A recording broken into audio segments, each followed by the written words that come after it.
Bom dia a todas, bom dia a todos, boa tarde a todas, boa tarde a todos, boa noite a todas, boa noite a todos. Sejam muito bem-vindas e bem-vindos a esse nosso encontro semanal, nesse mesmo canal, para falarmos de um assunto que vocês já devem estar habituados a ouvir eu repetir, que é a filosofia.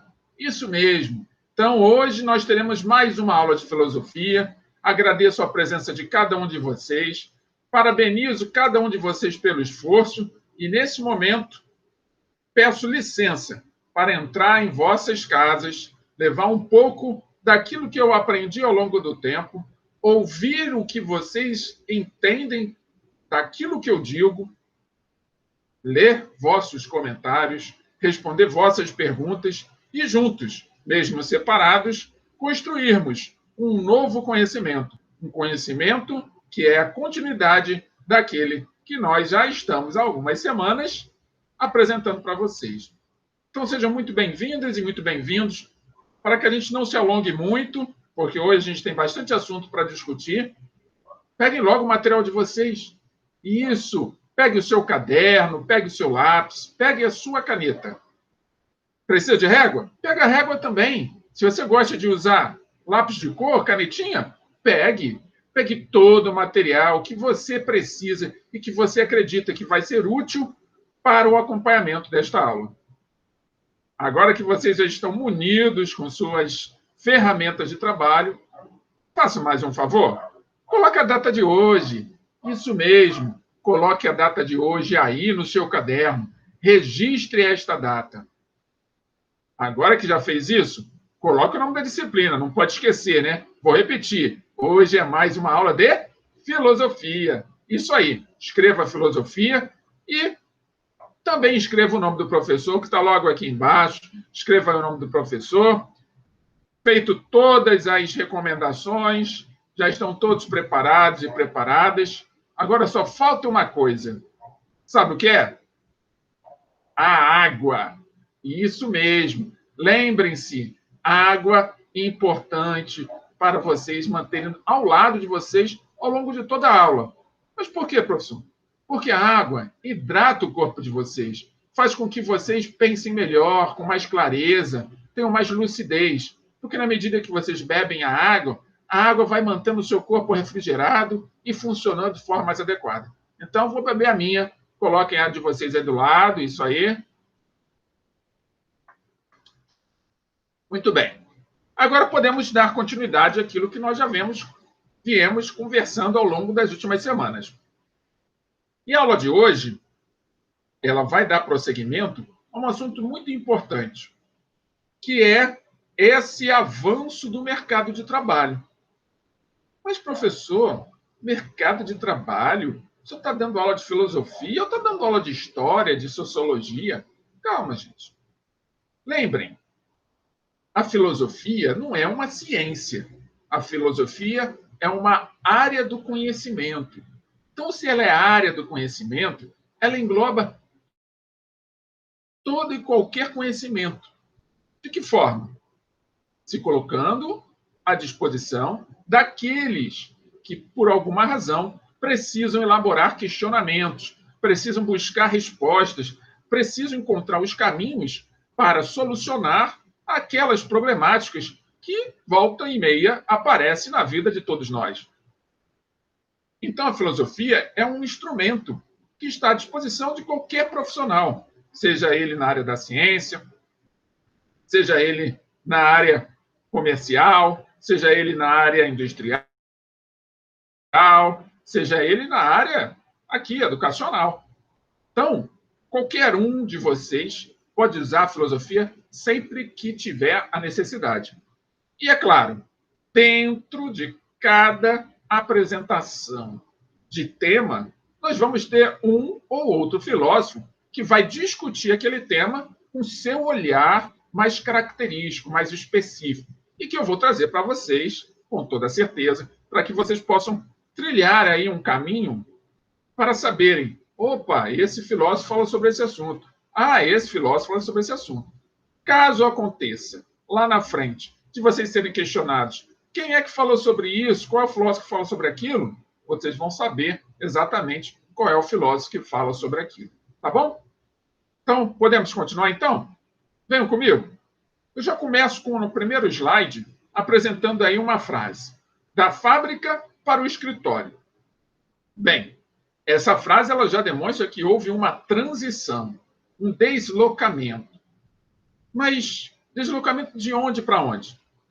De uma condição social, de uma condição de infraestrutura, de um olhar filosófico a respeito da vida em sociedade, que estava toda atrelada a uma produtividade, a uma aquisição de riquezas, a uma aquisição de recursos para sua própria manutenção, ou como a gente costuma dizer, subsistência, que estava focada no desenvolvimento industrial, que lá no final do século XVIII e ao longo do século XIX e do século XX foi cada vez mais se aperfeiçoando, nessa transição do feudalismo para o capitalismo. E aí chegamos no século XX, a indústria, em vários lugares do mundo, já estava com suas características bem consolidadas. Várias técnicas, várias formas de produção já haviam sido inventadas. Com isso, para onde que vai, na opinião de vocês, todo o excedente produzido pela indústria?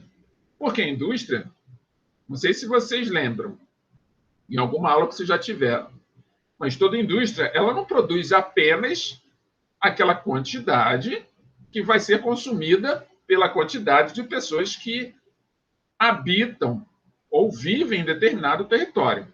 A indústria produz excedente, ou seja, ela produz muito mais do que aquilo que existe, ou melhor, produz muito mais do que a quantidade de pessoas que existem para consumir aquilo. Aí, detalhe, nem todo mundo quer consumir tudo que a indústria produz. Então, o que a indústria precisa? Ela precisa de mais pessoas consumindo os produtos dela. Então, daí vai surgir novos comércios, novos ambientes comerciais que vão adquirir produtos industriais e repassá-los para o consumidor. Quem são os consumidores? Nós. Eu, vocês. Talvez vocês consumam menos do que eu. Talvez. Mas é uma escalada. Na medida que você vai crescendo, na medida que você vai adquirindo mais poder de compra, você vai consumindo mais, você vai tendo novas necessidades.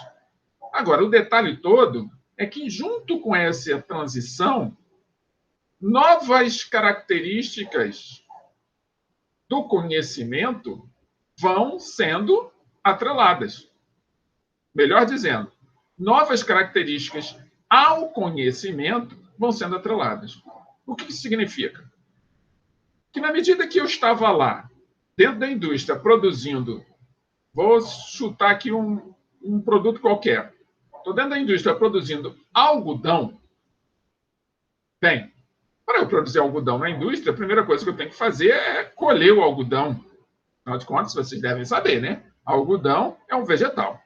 Eu tiro o algodão, então, da terra, extraio o algodão da terra, levo para a indústria, ela transfere todo o seu conhecimento adquirido ao longo do tempo para o algodão. E ela vai transformar o algodão em linha. Até aí, tudo bem? Tudo claro? Ótimo. Então, pegou o algodão, transformou o algodão em linha. Agora, basta transformar o algodão em linha? Para que serve a linha agora? Bem, eu vou pegar essa linha e vou vender para uma outra indústria que pega a linha e faz tecido. Tecido de algodão. E aí essa outra indústria vai pegar a linha que eu produzi e vai transformar em tecido. Quando eu falo para vocês, essa indústria que produz tecido, ela tem mais ou menos conhecimento do que a indústria que produz linha a partir do algodão? Muito bem, é isso mesmo. A indústria que produz tecido, ela precisou do conhecimento anterior mais um conhecimento novo, ou seja, o conhecimento de como se produz linha, agregado a um novo conhecimento, que é como se pega a linha e transforma em algodão. Então, tem mais conhecimento embutido. Na medida que o processo de fabricação vai ficando cada vez mais complexo, mais conhecimento é necessário. Então, inovações são necessárias. Mais estudo é necessário, mais pesquisa é necessária. E, a partir desse momento, eu vou cada vez mais agregando valor de conhecimento a cada produto. E, na opinião de vocês, a linha é mais cara ou mais barata que o tecido? Vamos lá? Parabéns, exatamente. A linha é mais barata do que o tecido, porque o tecido tem mais conhecimento agregado. Até aí, tudo bem? Alguma dúvida? Se tiver qualquer dúvida, anota aí no comentário que depois a gente comenta e dialoga com vocês. Chegamos aqui, então. Produziu o tecido. Agora, esse tecido de algodão que foi produzido, ele vai ser vendido para uma outra indústria, que é a indústria que vai produzir algo que vai direto para a mão do consumidor. Por exemplo, calça jeans, por exemplo. Só que na calça jeans, quando vai se produzir calça jeans, que é de algodão, eu vou ter que agregar mais conhecimento. O produto está ficando mais caro. Por mais que ele esteja diminuindo de tamanho, ele está ficando mais caro, porque eu vou precisar de outros profissionais para trabalharem nessa indústria. Até que chega a um ponto da inovação que eu começo a substituir a mão de obra humana por máquinas, por tecnologias de informática. E essas tecnologias de informática, ao substituírem essa mão de obra humana, ela faz com que o custo para o dono da indústria fique menor, porque ele não vai ter mais a despesa com pagamento de salário. Entretanto, o produto vai ficar mais caro, porque ele agregou mais valor de conhecimento. Tá aí, tudo bem? Só que agora chegamos na indústria de calça jeans. E ela precisa vender para o consumidor. Não adianta eu produzir 1 milhão de calça jeans se não tiver 1 milhão de pessoas para consumir as calça jeans, ou se eu não tiver 500 mil pessoas que cada uma compre 2 calça jeans, ou se eu tiver 250 mil pessoas que cada uma consuma 4 calça jeans, ou eu estou pegando médias bem aritméticas, mas eu posso pegar também uma comprando 10 calça jeans e a outra comprando apenas uma. Não importa. O que importa é que eu preciso de pessoas comprando. Daí vai surgir a necessidade de mais comércios. Comércios que vão vender calça jeans. Então, muitas pessoas que já não mais atendem às necessidades da indústria, porque agora a indústria substituiu por tecnologia a mão de obra dela, essas pessoas vão trabalhar no comércio, que é um outro tipo de conhecimento. E junto com o comércio vão ter que surgir também pessoas que produzam propagandas. Bem, eu estou me alongando nessa apresentação para que vocês possam ver todo o trajeto que nós vamos fazer ao longo da aula. Conseguiram acompanhar? Então, a gente vai falar aos poucos, assim, com calma, para a gente poder verificar as variáveis que estão atreladas a essa migração da fábrica para o escritório. Essa fábrica é a mesma coisa que a indústria, tá bom? Então, podemos prosseguir? Excelente. Vamos lá. Então, acompanhe comigo a leitura. Lembrando, gente, sempre importante lembrar, as páginas do livro que eu estou utilizando no decorrer das aulas, e dessa aula não é diferente, elas serão disponibilizadas logo ao final desta aula para todos vocês que estão matriculados em algumas turmas que eu dou aula. Agora, você que está nos assistindo pelo YouTube, primeiramente, muito obrigado pela sua preferência. Agora, importante, quer as páginas também? Faz uma sinalização para mim aí no comentário, que eu envio as páginas para vocês sem problema algum, sem custo algum. O objetivo aqui é vocês acompanharem a aula e terem condições de saírem daqui melhores do que entrar, tá bom? Então, as páginas que nós estamos utilizando hoje é a página 64 e 65 do livro Filosofando. Tudo certo? Então, podemos continuar? Acompanhe comigo a leitura. A partir das décadas de 1970 e 1980, mudanças radicais nas formas de trabalho repercutiram no modo de vida tanto das cidades como do campo. Com a implantação de novas e revolucionárias tecnologias de automação, robótica e microeletrônica, inovaram-se os padrões de produtividade. Então, eu estava falando de fábrica, eu falei de algodão, mas lembrem-se, antes da industrialização, o modo de produção era agrário. Era todo voltado para a terra. Então, era mão de obra humana fazendo plantações, colhendo. A partir do momento que tecnologias foram sendo desenvolvidas, a mecanização passa a entrar também nas terras. É como se eu tivesse uma indústria agrária, em que a colheita é muito mais rápida. O desgaste da terra também. Então, novas tecnologias de plantação, de produção de produtos agrícolas vão ser desenvolvidas. Produção de carne bovina, de carne suína, vão ser desenvolvidas. Então, as pessoas que não se adaptaram a essas transformações foram ficando à margem desse avanço, da importância de nós estarmos sempre nos aperfeiçoando. Não importa se você tem dificuldades, porque todos nós temos dificuldades, sendo que as dificuldades são de níveis diferentes. Então, você olha para a sua dificuldade com os olhos bem abertos, encare ela de frente, enxergue o nível dela, não olhe para o seu vizinho, nem o vizinho da direita, nem o vizinho da esquerda, nem o vizinho de frente, nem o vizinho de trás. Olhe apenas para a sua dificuldade, encare ela de frente e enxergue o que você pode fazer agora, que você já sabe qual é a sua dificuldade, para minimizá-la. Encontre as soluções, mesmo que elas sejam provisórias. Mas impeça que algo aconteça. Sabe o quê? A procrastinação. Impeça que algo aconteça. Não procrastine. Evite ficar parado e parada. Evite ficar aguardando o pato assado, como disse Confúcio, em aulas anteriores, que eu apresentei na mensagem para vocês, cair na boca de vocês. Ele não vai cair. Então, entre em movimento. Não consegue fazer tudo? Não tem problema, mas faça alguma coisa.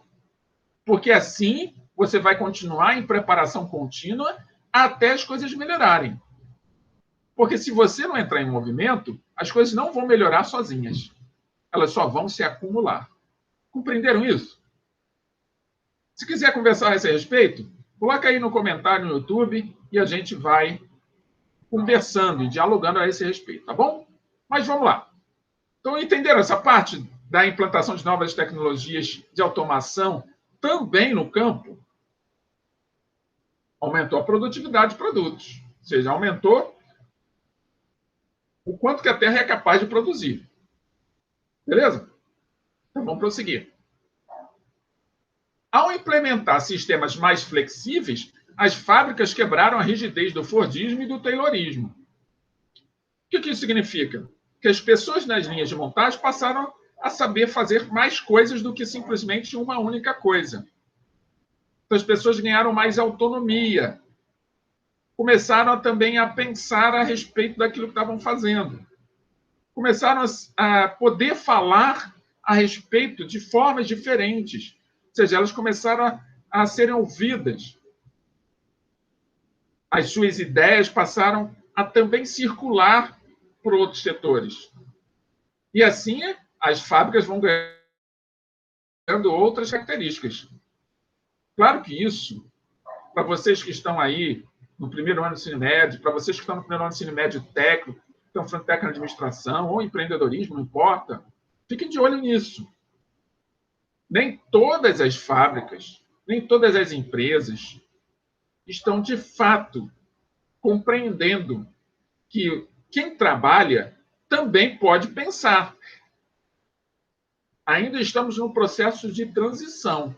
Então, depende muito de vocês que estão aqui, nesse momento, nos ouvindo, estudando conosco, a colocar suas ideias em prática, a ouvir aqueles que também têm ideias. Porque duas mentes, vocês já ouviram falar nisso, pensam muito melhor do que uma. Imagine 3 mentes, 4 mentes. É claro que com uma boa coordenação, de forma harmonizada, com ideias que tenham argumentos, não é qualquer ideia, você precisa ter estudo, precisa ter investigação, pesquisa. Mas ouvir uns aos outros faz parte do processo de crescimento, faz parte do processo de amadurecimento de qualquer ser humano. Não é só porque vocês são bem jovens, é que não podem já estar refletindo de forma madura. Tudo bem? Podemos prosseguir, então? Então, vamos lá. Esse novo processo privilegiou o trabalho em equipe, a descentralização da iniciativa, com maior possibilidade de participação, além da polivalência da mão de obra, já que o trabalhador passou a controlar diversas máquinas e processos ao mesmo tempo. É aquilo que eu falei para vocês. Claro que para que os trabalhadores pudessem fazer isso, tiveram que continuar estudando, se aperfeiçoando. Se ele decidiu procrastinar, ele vai ficar parado no tempo e vai acabar sendo demitido e perdendo o lugar dele no mercado de trabalho. Agora, é importante, esse processo privilegiou o trabalho em equipe, a descentralização da mão de obra, essa flexibilização do trabalho na linha de Taylor e na linha de Ford, ou seja, do Taylorismo e do Fordismo, ajudou muito ao trabalho em equipe, porque agora eu posso discutir, eu posso debater, posso dialogar, posso apresentar minhas ideias nas reuniões de equipe. Tudo bem? Guardaram bem isso? Dúvidas? Anotem aí para a gente poder conversar. Bom? Então vamos seguir. Na segunda metade do século XX, exatamente aquele período que nós lemos anterior, 1970, 1980, notou-se o deslocamento da mão de obra para o setor de serviços. Há mais trabalhadores no comércio, no transporte e nos serviços de escritório, em geral, do que nas fábricas ou no campo. Claro, se eu comecei a produzir excedente, lembra o que eu falei logo no início? É natural eu ter a necessidade de mais pessoas para vender aquilo que eu estou produzindo. E vai vender aonde? Nos comércios. E se eu tenho mais produtos sendo comercializados, alguns desses produtos vão precisar também de mão de obra para conserto, por exemplo. Então, vou ter que ter mais serviços. E é claro que esses serviços todos, mesmo que sejam de escritório, com documentação, se tem documentação, eu tenho também que ter questões legais envolvidas, tenho que ter conhecimento de direito, eu também vou precisar de investir no translado desses produtos, da fábrica, da indústria para o comércio, do comércio para o consumidor. Então, eu vou ter que investir em transporte. Ou seja, o desenvolvimento, seja ele qual for, qual a direção que ele está tomando, ele vai cada vez mais necessitando e vai atraindo novas formas que antes não existiam. Então, nós começamos a dialogar com elementos que antes eram banais, não eram dados muita importância. O meio de transporte, por exemplo, é muito importante, porque as indústrias não estão nos nossos bairros, as indústrias estão em lugares mais distantes. Então, como que eu vou pegar aquele produto da indústria já pronto e vou deslocá-lo até um comércio no meu bairro, no meu município? Eu vou precisar de transporte. Ficou claro isso para vocês? Então, surge aí uma necessidade a partir de uma produção aumentada. Acompanharam? Ótimo. Então, vamos lá. Próximo slide. Isso não significa que as atividades agrícolas e industriais tenham perdido importância, mas que elas também passaram a depender do desenvolvimento de técnicas de informação e comunicação. Vejam, hoje, ou ouçam, né? Estou falando vejam, mas ouçam também. Ouçam e vejam. Hoje, nós, quando vamos a um hortifruti, a um sacolão, a um supermercado, e vamos comprar frutas e legumes, quem tem a curiosidade de observar, até mesmo ovos.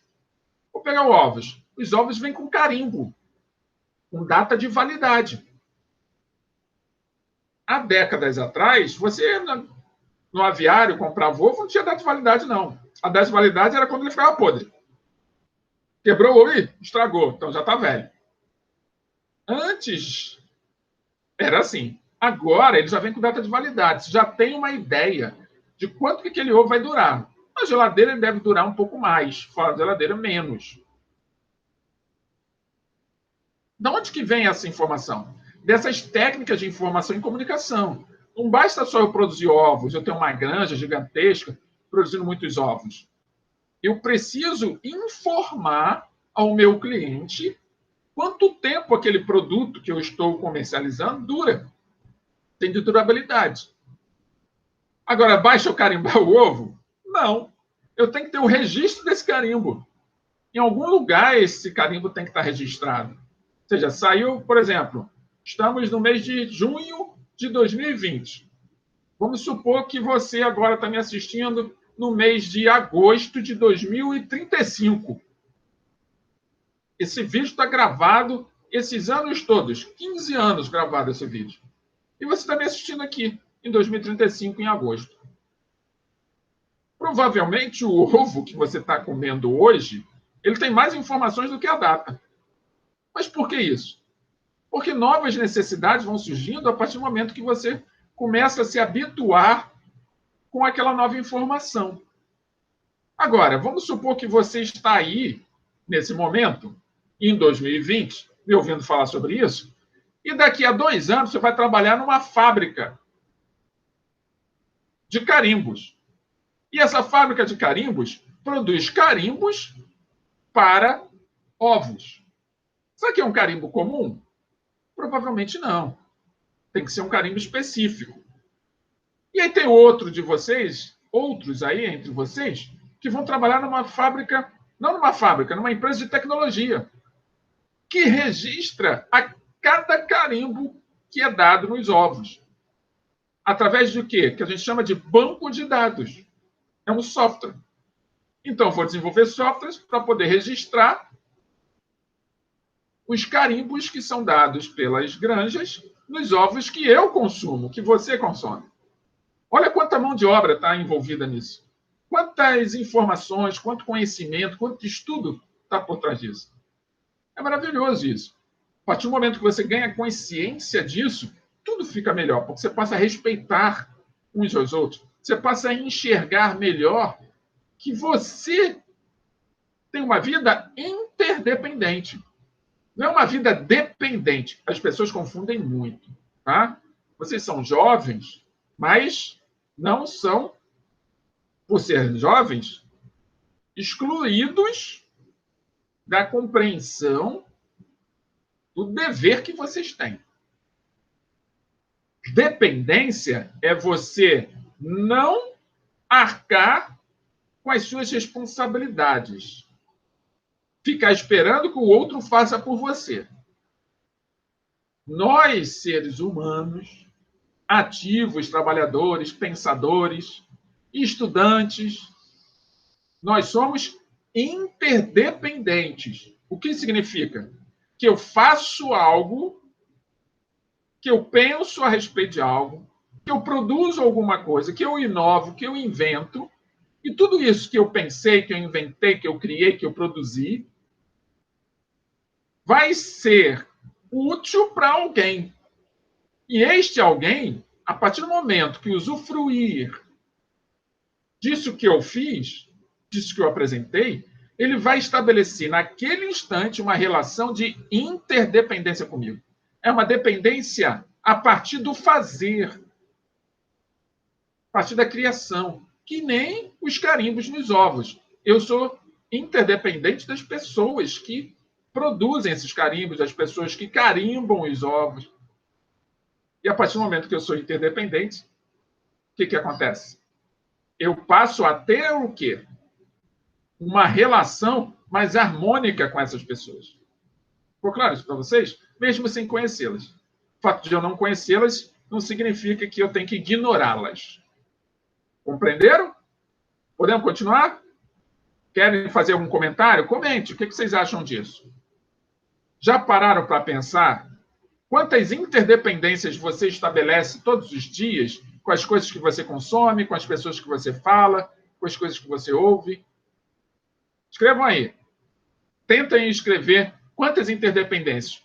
Descrevam, melhor, descrevam quais são as interdependências que você tem. Tudo bem? Podemos continuar, então? Vamos lá.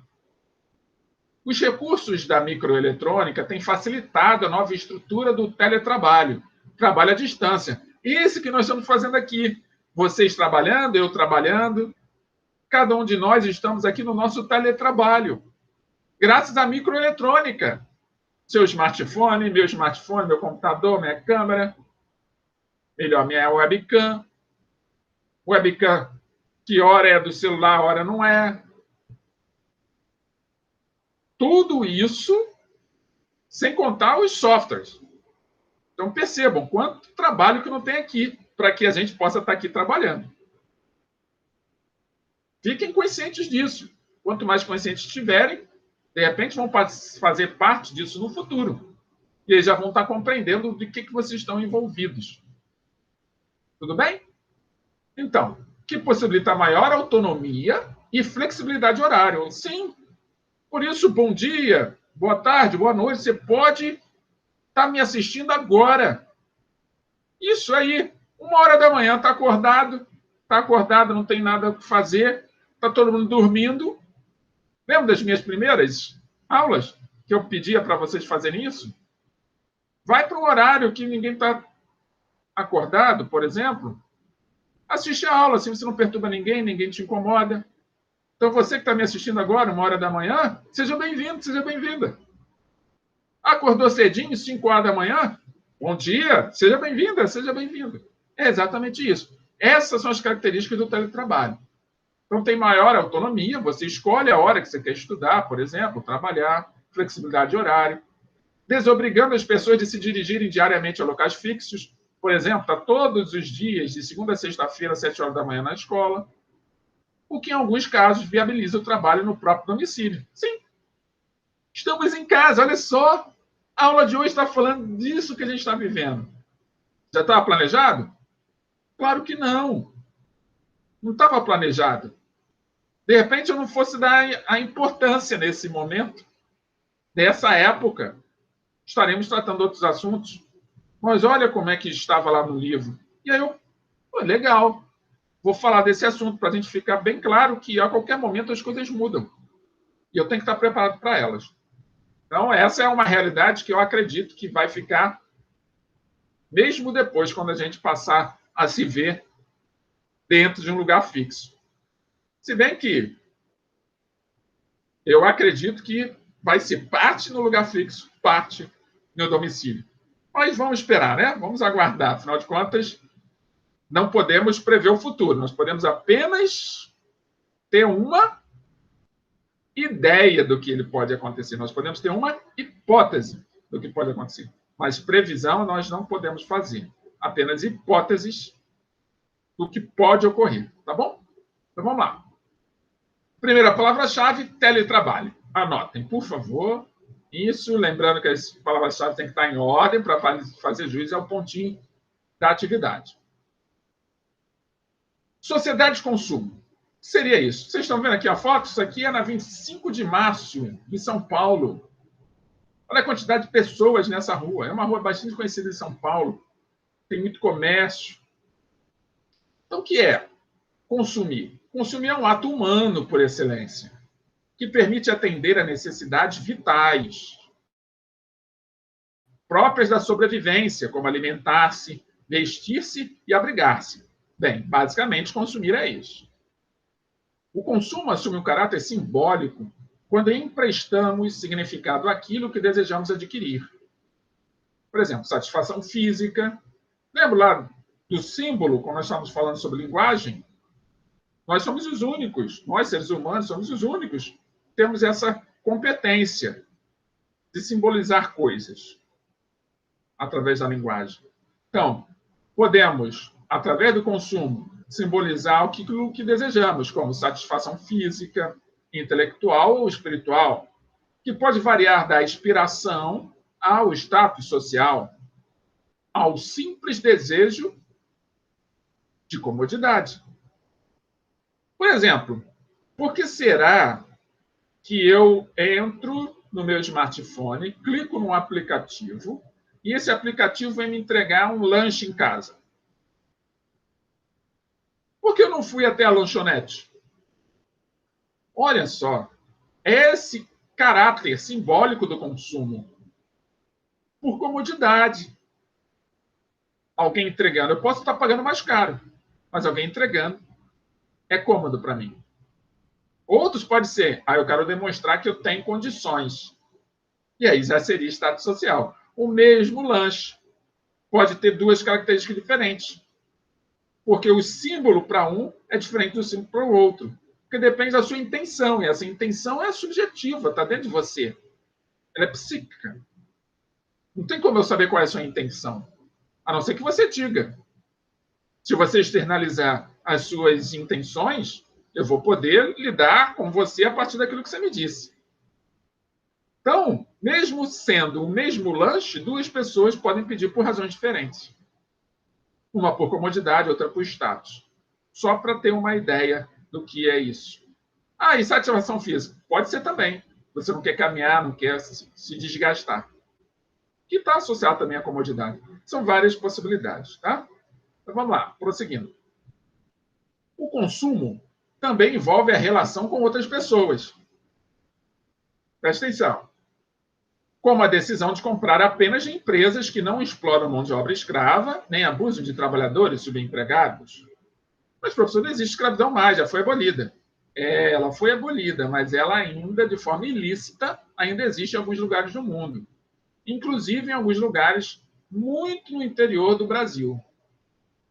Mas é raro encontrar. Mas, infelizmente, ainda existe. Outra questão que o consumo também envolve a relação com outras pessoas. Ao adquirir produtos piratas.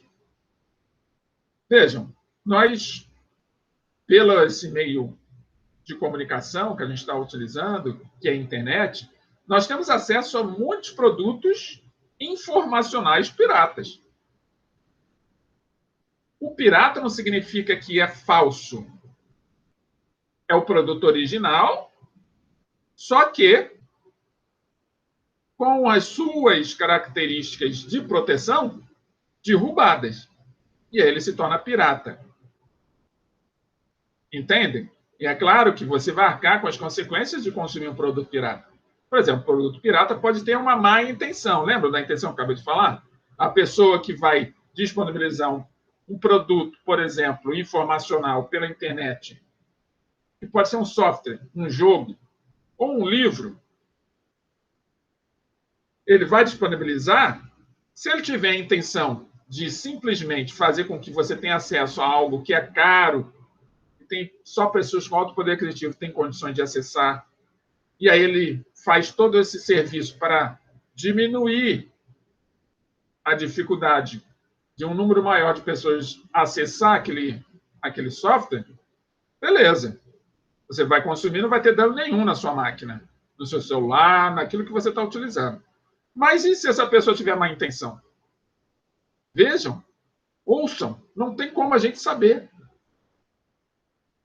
Por isso que também eu preciso pensar na relação com outras pessoas. Quando eu vou consumir alguma coisa, tem outras pessoas por trás. Qualquer coisa que eu consuma, tem outras pessoas, não é uma só. São várias, às vezes milhares. Preste atenção nisso, fiquem atentos e atentas. Então, outra questão que envolve a relação com outras pessoas que está atrelada ao consumo. Evitar o hábito exacerbado que leva ao desperdício. Quantas vezes nós somos estimulados a comprar coisas que a gente não precisa e acabamos descartando? E detalhe, quando você descarta alguma coisa no lixo, por exemplo, alguém vai pegar aquilo que você descartou. Pode ser um alimento, pode ser algo que você não quer mais, que você acha que não tem mais valor e que para outra pessoa vai ter. Até nisso vai ter relação com outras pessoas o consumo. E agir tendo em vista a sustentabilidade do planeta, entre outras expressões de conscientização do consumidor. E aí já é você comprando coisas e adquirindo coisas que sejam sustentáveis, que façam o mínimo de mal, se é que isso é possível, à natureza. Compreenderam? Podemos continuar? Quiserem comentar, podem comentar aí, tá bom? Então vamos lá. Além da compra de produtos, vale lembrar que consumimos também ideias veiculadas pela mídia. Aí eu coloquei aqui uma chargezinha para a gente poder refletir.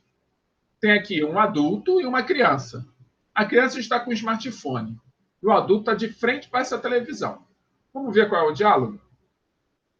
A televisão diz o seguinte: alguém dentro da televisão diz: hackers atacam 150 países e cobram resgate por dados. Aí a criança: acho que descobri uma boa maneira de descolar um aumento de mesada. E ele está lá no smartphone.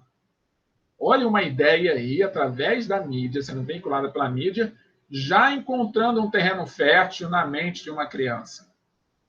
Então, é isso que é importante, estar atento. Nós não consumimos só produtos materiais, nós consumimos também produtos imateriais, produtos de cultura, informações.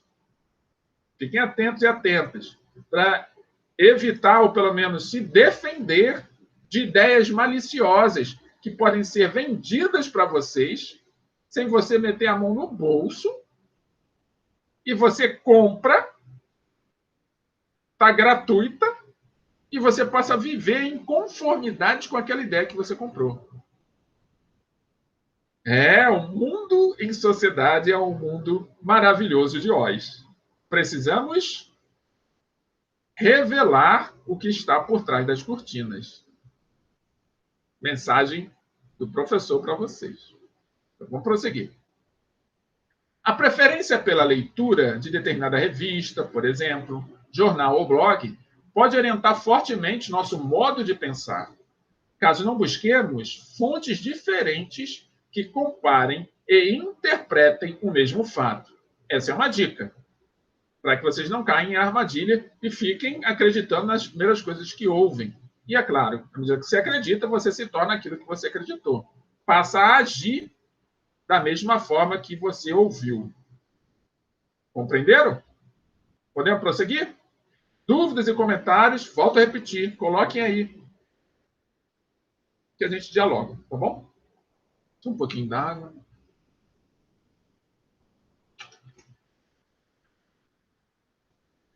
Vamos em frente.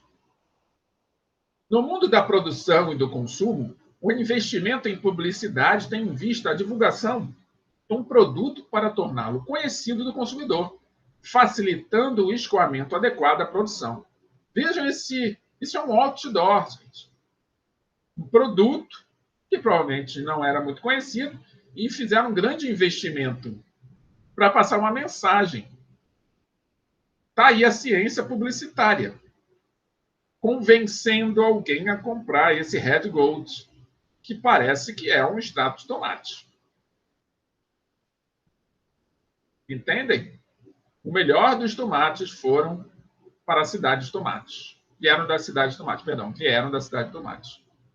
Então, tá aí, ó, uma propaganda, um investimento em publicidade. Agora, para que se investe em publicidade? Essa é uma pergunta.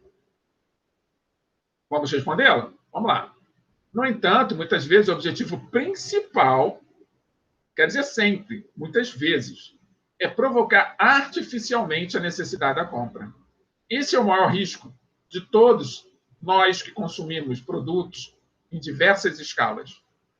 Assim nasceu a sociedade de consumo, com seus patrocinadores e anunciantes, com facilidades de crediário e campanhas publicitárias veiculadas no início pelo rádio e hoje por inúmeros veículos digitais. É só você acessar o seu Facebook, por exemplo. Se você pesquisar lá, chinelo, seja ele que marca for, vai aparecer várias propagandas desse chinelo para você. Existe um software, algo que é programado, como a gente chama na linguagem de programação, um algoritmo, que ele lê aquilo que você escreve e entra em contato com várias empresas que estão lá à disposição, esperando por você, e começa a enviar para você, sem você pedir, propagandas. Que hora ou outra vão acabar fazendo você consumir, mesmo que você não precise do chinelo. Ficou claro? Então vamos seguir. Chega então a nossa segunda palavra-chave, que é sociedade de consumo. Anotaram a segunda palavra-chave? Excelente. Desse modo, não só é lançado um produto na praça, mas também são produzidos o consumidor e suas necessidades. Vejam, nós consumidores passamos a ser produto também. Nós somos produzidos por esse marketing, por essa publicidade. Vejam, esse aqui é um outdoor nos Estados Unidos, em Chicago. O que esse outdoor tem de diferente? Está vendo aqui esse senhor com um smartphone na mão? Aqui está escrito, ó, pare e compre. O que é isso? Esse outdoor, ele criou uma loja virtual em que a pessoa chega aqui, através desse código de barra aqui, QR Code, ele registra o QR Code da loja e pode comprar qualquer um desses produtos que estão aqui, como se fosse uma vitrine de supermercado. De repente, esse senhor estava passando e não tinha nenhuma necessidade de comprar nada, mas pela comodidade, ele vai acabar comprando. E esse senhor passou a ser um consumidor produzido pelo marketing. Compreenderam? Vocês já foram produzidos por alguma empresa de marketing? Se já forem, comentem. Qual o produto que vocês não tinham nenhuma vontade de comprar e, de repente, acabaram comprando porque a publicidade lhes convenceu? Fiquem atentos, porque isso vai gerar um problema. E nós vamos falar sobre esse problema no próximo slide. O consumo alienado, que nós chamamos de consumismo, quando se torna um fim em si e não um meio. Porque quando eu compro caneta, por exemplo, eu compro por alguma razão, eu preciso escrever. Agora, quando eu compro 50 canetas, eu tenho 50 mãos? 50 cadernos? Eu escrevo 50 cadernos, 50, e uso as 50 mãos ao mesmo tempo? Então, já é algo que está um fim em si, pela própria caneta, e não pelo meio, que é o escrever. Então, provoca-se desejos nunca satisfeitos. Tipo a pessoa, os grandes milionários, um carro por semana. Não, melhor, um carro por dia da semana. Ele tem 7 carros parados na garagem. Para cada dia ele usar um. Para quê? Ou então, um carro para cada dia do ano. Já pensou? Isso é o fim em si, não o meio. Eu preciso de um carro para me locomover, um meio de transporte. A ânsia do consumo perde toda a relação com as necessidades reais, o que leva as pessoas a comprar além do necessário e, às vezes, mais do que seu poder aquisitivo permite. É um grave problema, porque quem tem menos poder aquisitivo também é pego pelo consumismo e acaba deixando algumas necessidades básicas de lado para adquirir coisas que não vão ser úteis para atender aquelas necessidades. Já fizeram isso? Já viram alguém fazendo? Claro que vocês estão no primeiro ano do ensino médio. Muitos aqui, provavelmente se não todos, são dependentes de seus pais. Neste caso, realmente dependentes financeiramente. Então, devem consumir menos. Mas logo à frente, vocês vão ter suas condições particulares e autônomas de poder consumir. Então, agora, já comece a refletir sobre isso, para não ser pego por esse bichinho, esse vírus mesmo. A gente fala muito de vírus nessa época, né? Mas o consumismo é um vírus, ele vai te corroendo por dentro. Quando você vê, você vai estar no estado que esse filósofo, como eu falei para vocês, Herbert Marcuse, um filósofo da escola de Frankfurt, disse. Escola de Frankfurt, lembrando, a Alemanha. Ele chama isso de unidimensionalidade, que é a perda da dimensão crítica, o que impede o indivíduo de perceber a exploração de que é vítima. Você está sendo vítima e você nem percebe. Então, o filósofo Herbert Marcuse. ele chama isso de unidimensionalidade. Então, para registrar bem nossa palavra-chave, terceira palavra-chave é unidimensionalidade. O ser humano unidimensional. É isso que ele está dizendo.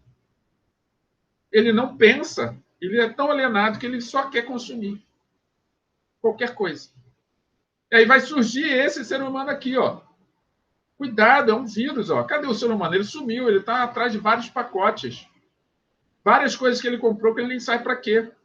Então tá aqui, ó. Cuidado, é a minha mensagem para vocês. Ou o consumo pode te consumir. Aproveite que está jovem para pensar criticamente. Reflita. O filósofo alerta para a distinção entre necessidades vitais e falsas necessidades, para que a satisfação dos indivíduos não se reduza a uma euforia na infelicidade. Reflitam sobre isso. A satisfação não se reduzia a uma euforia na infelicidade. Eu vou acabar com a minha tristeza, vou comprar coisas. Você vai ficar mais triste, porque vai ficar devendo. E aí você vai querer comprar mais, e daqui a pouco você vai entrar num processo de autodestruição. Tipo aquela bomba com contagem regressiva. Claro que vocês não precisam passar por isso. Já são conscientes, estão tendo esta aula, estão nos acompanhando até aqui. Nós já estamos chegando no nosso finalzinho. Então, nosso exercício de fixação é para ver se vocês conseguiram compreender isso. Tá? Ficou claro até aqui, então? Alguma dúvida? Alguma dificuldade? Dúvidas, dificuldades, comentários? Coloquem aí logo abaixo. Comentem que a gente vai poder dialogar com vocês. Tá legal? Então vamos fazer exercício de fixação? Lembrando sempre que esse exercício de fixação, vocês vão receber logo no finalzinho dessa aula, dentro de instantes, um formulário de atividades que lá só vai estar registrada a letra A, letra B, letra C, letra D, letra E. Não vai estar a questão escrita. Então, vocês que me acompanharam até aqui, leem a pergunta junto comigo, respondam a pergunta, anotem no caderno de vocês a resposta, e quando chegar a atividade, vocês vão lá na atividade e marquem a opção que vocês consideraram como correta. Os demais que estão nos assistindo pelo YouTube, é só colocar a resposta que vocês acham que é a correta aí no comentário e a gente dialoga com vocês e corrige, diz se está correta ou não. Tudo bem? Então vamos à leitura da questão? Segundo o sociólogo e filósofo alemão Herbert Marcuse, que viveu entre 1898 e 1979, a sociedade de massas tem o consumo como seu ideal de vida, limitando seus horizontes e aspirações à posse de bens materiais, como automóveis e eletroeletrônicos. Podemos afirmar corretamente que a sociedade de massas surgiu, letra A, no início do século XX, quando a segunda Revolução Industrial acelerou o processo de urbanização, favorecendo a formação de mercados produtores e consumidores na Europa e nos Estados Unidos. Letra B, no século XVII, quando a ascensão do pensamento iluminista popularizou o acesso aos livros, provocando o desenvolvimento da razão e do pensamento crítico das classes populares. Letra C, na Idade Moderna, quando, ao retirar Deus do centro das preocupações humanas, o humanismo provocou a valorização do individualismo, enfraquecendo os laços comunitários. Letra D, na Grécia Antiga, quando o crescimento da população e o surgimento da filosofia forçaram a reformulação da legislação e a extensão dos direitos civis para todas as classes sociais. E letra E, no final da Idade Média, quando as alterações climáticas provocaram a queda da produção agrícola, o êxito rural e o surgimento da classe operária. Se precisarem, leiam novamente e respondam qual é a opção que vocês acham que é a correta. É a letra A? É a letra B? É a letra C? É a letra D ou é a letra E? Assim chegamos ao final, ao termo de mais uma aula de filosofia, com uma mensagem que eu sempre deixo ao final da aula para que vocês possam refletir a respeito da vida ao redor, tá? Da sua vida cotidiana. E essa mensagem, mais uma vez, eu trago uma mensagem do filósofo chinês Confúcio. O que Confúcio nos diz? Ele diz o seguinte: aquilo que escuto, eu esqueço. Aquilo que vejo, eu lembro. Aquilo que faço, eu aprendo. Vou repetir a mensagem de Confúcio. Aquilo que escuto, eu esqueço. Aquilo que vejo, eu lembro. E aquilo que faço, eu aprendo. Reflitam sobre essas palavras. Quiserem comentar o que vocês entenderam sobre essa mensagem de Confúcio? Comente. E assim, chegamos ao término de mais uma aula de filosofia, com a convicção que nos reencontraremos em breve na próxima aula, nesse mesmo canal, nesse mesmo horário da próxima semana. Então, fiquem todos com Deus. Um beijo no coração de cada um de vocês e o meu muito obrigado. Nos vemos na próxima semana e até breve.